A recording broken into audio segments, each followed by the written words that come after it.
오늘의 말씀 열왕기하 6장 8절에서 13절 말씀입니다.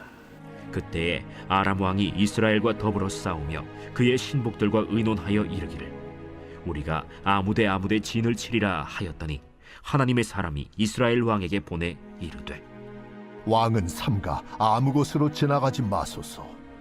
아람 사람이 그곳으로 나오나이다. 이스라엘 왕이 하나님의 사람이 자기에게 말하여 경계한 곳으로 사람을 보내 방비하기가 한두 번이 아닌지라.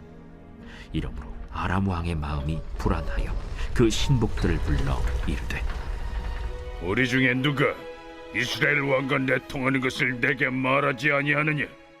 우리 주 왕이여, 아니로소이다. 오직 이스라엘 선지자 엘리사가 왕이 침실에서 하신 말씀을 이스라엘의 왕에게 고하나이다. 너희는 가서 엘리사가 어디 있나 보라. 내가 사람을 보내어 그를 쳐버리라. 보라, 그가 도단에 있도다 하나이다. 아마도 나만 장군이 나병으로부터 치유받은 그 사건이 있은 뒤 얼마간의 시간이 좀 있다가 북이스라엘과 아람 사이의 군사적 관계가 다시 시작되었고 또 아람은 틈만 나면 어떻게든 북이스라엘을 공격하려 했습니다. 이때 성경은 이런 분위기 속에 여호와 하나님을 경외하는 나만 장군은 북이스라엘을 돕지 않고 어디서 무슨 역할을 하고 있었는지, 왜 이 전쟁을 막지 않았는지에 대한 이야기에 대해서는 침묵하고 있습니다. 어쩌면 친이스라엘적인 모습으로 전향한 것 때문에 내부 권력에서 밀려났을 수도 있고, 혹은 시간이 지나고 나니 그의 믿음이 희미해져서 다시 원래의 모습으로 되돌아갔을지도 모를 일입니다. 어찌됐건 우리는 어떤 것인지 알 수는 없습니다. 여하튼 아람은 계속해서 북이스라엘을 침공하려고 어떻게든 기회를 만들고 있었는데 이상하게도 이 모든 시도가 번번이 좌절되는 겁니다. 오늘 보면 10절에 이스라엘 왕이 하나님의 사람이 자기에게 말하여 경계한 곳으로 사람을 보내 방비하기가 한두 번이 아닌지라.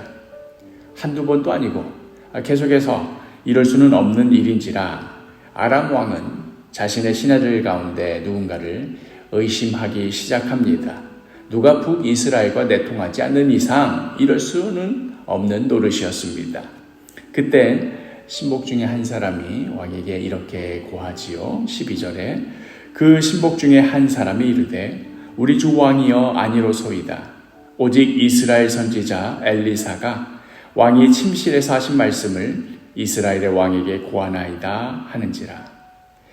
자신들을 의심하는 왕에게 그 책임을 피하기 위하여서 다급히 꺼낸 말일 수도 있겠지만 이 발언 속에는 참으로 놀라운 고백이 숨겨져 있습니다. 이스라엘 선지자 엘리사가 왕이 침실에서도 하는 말을 다 듣는다. 다른 말로 하자면 엘리사가 섬기는 하나님은 북이스라엘에서만 힘을 발휘하는 신일 뿐만 아니라 이곳 아람 땅에서도 이 아람의 여러 수호신들이 지키고 있다는 이 땅에서조차도, 심지어는 그 어느 것보다 아람의 신들이 가장 힘을 발휘하고 신경을 써야 하는 왕의 침실에서조차도 이스라엘의 하나님은 다 들으신다 하는 그런 고백입니다. 신학적인 표현으로 하나님의 편재성이라고 하지요. 하나님은 그 어느 곳이든 아니 계신 곳이 없으시다 하는 그런 고백입니다. 새삼스럽게 하나님의 편재성에 대한 이 신학적 고백을 멀리 이방 땅 아람 왕의 궁정에서, 그것도 아람의 고위직 신하들의 입술에서 듣게 되는 것이지요.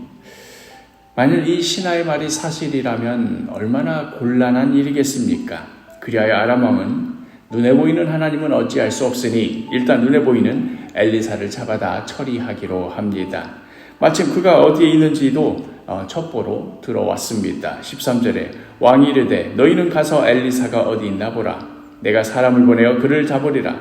왕에게 아뢰어 이르되 보라, 그가 도단에 있도다 하나이다. 이제 이렇게 된 이 말씀 다음에 이어지는 내용은 엘리사를 잡아다가 아람 왕이 더 이상 자신의 침실에서 하는 말을 듣지 못하도록 하는 그런 이야기가 이어지는 게 자연스럽겠습니다마는, 그런데 한번 생각해 봅시다. 왕의 침실에 비밀스러운 이야기까지도 다 듣고 있는데 도단에 있다 하는 그 엘리사를 잡아다가 우리가 어떻게 처리하자는 이 계획은 안 듣겠습니까? 사실 이 계획 역시도 다 듣고 있겠지요. 그럼 어떻게 하면 엘리사가 듣지 못하도록 하면서 엘리사를 잡을 수 있겠습니까? 사실 방법이 없습니다. 피조물인 우리 사람이 창조주인 하나님을 대적할 방법이 없습니다. 시편 2편 1절에서 4절 말씀, 어찌하여 이방 나라들이 분노하며 민족들이 헛된 일을 꾸미는가? 세상의 군왕들이 나서며 관원들이 서로 꾀하여 여호와와 그의 기름 부음 받은 자를 대적하며 우리가 그들의 맨 것을 끊고 그의 결박을 벗어버리라 하는도다. 하늘에 계신 이가 웃으시며 주께서 그들을 비웃으시리로다. 아람 왕은 지금 아니 계신 곳이 없으신 하나님을 향하여 헛된 몸부림을 하고 있는 것입니다. 하나님의 편재성, 하나님께서는 아니 계신 곳이 없으시다 하는 이 고백은 하나님을 대적하는 이들에게는 정말 어떻게 할 수 없는, 어찌 대적할 수 없는 재앙이 되겠지만, 그러나 하나님의 자녀들에게는 무한한 위로와 소망이 됩니다.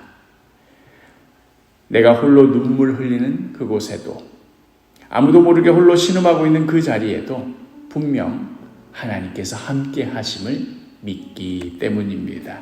또한 어떠한 부르심을 받았든지 어떠한 일을 하든지 그 자리에서 오직 주님만 바라보며 신실하게 살아가는 그 모습을 다른 그 누가 인정해주지 않고 다른 그 누가 알아봐주지 않는다 하더라도 주님께서는 나의 그 모습을 다 지켜보고 계심을 믿기에 우리 믿는 자들은 다른 이들의 눈을 의식하지 않고 더욱 성실하게 모든 일들을 감당할 수 있는 것입니다. 오늘 하루도 하나님의 편재성, 아니 계신 곳이 없으신, 내가 어느 곳에서 그 어떤 일을 하든 항상 그 자리에 계시는 하나님 앞에서 코람데오, 그 하나님을 의식하며 그 하나님을 바라보며 겸손히 그 뜻에 순종하는 귀하고 복된 하루가 되기를 간절히 축복합니다.